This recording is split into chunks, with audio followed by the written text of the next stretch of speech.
अस्सलाम वालेकुम, welcome back to my channel stitch and style में खुश आमदीद। चैनल में न्यू है तो लाइक कीजिएगा, सब्सक्राइब कीजिएगा, ये आप लोगों का प्यार होता है।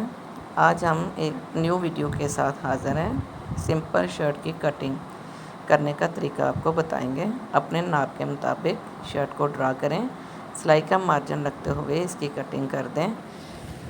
फ्रंट कटिंग 2 इंच करनी है ताकि शर्ट का गला बैक साइड पे नहीं जाए। अब स्लीव्स कटिंग भी आपने इसी तरीके से अपने नाप के मुताबिक इसको ड्रा कर लेना है। कंधे से 2.5 इंच यहाँ से आपने रखना है, इसको 2.5 इंच ऊपर से रख के दोनों निशान आपस में मिलाने हैं ताकि परफेक्ट कटिंग आए। वीडियोस देखते रहिएगा। जिस चीज़ की समझ ना आए कमेंट सेक्शन में पूछ लें। दुआओं में याद रखिएगा। मिलते हैं नेक्स्ट वीडियो में।